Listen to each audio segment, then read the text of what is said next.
কেশিয়ারির ধলবেলুনে আদিবাসী সম্প্রদায়ের সামাজিক সংগঠন ভারত জাকাত মাঝি পারগানা মহলের পক্ষ থেকে হুল দিবস পালন করা হলো। হুল দিবস উপলক্ষে প্রথমে র্যালি করা হয়, পরে সিধু কানহু ও বিরসা মুন্ডার প্রতিকৃতিতে মাল্যদান করে আদিবাসী রীতিতে শ্রদ্ধা জানানো হয়েছে। লালুয়া পঞ্চায়েতের ধলবেলুনে দিনটি যথাযোগ্য মর্যাদায় পালনে সকলে এগিয়ে এসেছিলেন। এদিন হুল দিবসের পালনের পাশাপাশি আদিবাসী সংগঠনের খেলার মুলুকের কমিটি গঠিত হয়। কর্মসূচি থেকে ঐতিহাসিক সাঁওতাল বিদ্রোহের নেতৃত্বদের স্মরণ করে তাদের অবদান আলোচনা করা হয়।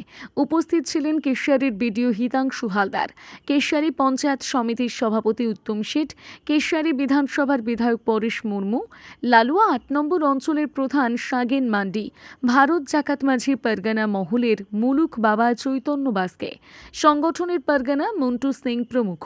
স্যার, ভারত জাকাত মাঝি পারগানা মহল থেকে আমরা এখানে আমাদের ৮ নম্বর লালুয়া অঞ্চলে কমিটি গঠন করার জন্য সমস্ত সমাজের, আমাদের আদিবাসী সমাজের যারা আদিবাসী, সাঁওতাল, কোড়া, মুন্ডা, লাড়কা, মাহারা, যত আমাদের এসটি সম্প্রদায়ের মানুষ সবাইকে নিয়ে আমাদের এখানে একটা সামাজিক কমিটি সংগঠনকে মজবুত করার জন্য আমাদের এসটি সংগঠনকে আমরা মাঝি পারগানা মহল থেকে আমাদের মানে কমিটি রেজিস্ট্রেশন বা কমিটি মানে তৈরি করার জন্য আমরা এই হুল দিবসটাকে আমরা বেছে নিয়েছি 30শে জুনটাকে। যে আমাদের ব্লকের আমাদের মুলুক পারগানা বাবা শ্রী চৈতন্য বাসকে, ওনার হাত ধরে আমরা আজকে এই কার্যক্রমটা শুরু করতে চলেছি।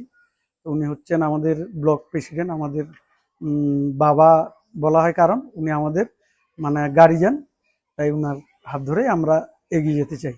এই ওয়েদার মৌসুম খারাপের জন্য আমরা এই 200 মিটার আমাদের এই মঞ্চ স্থান থেকে 200 মিটার আমরা র্যালি করি।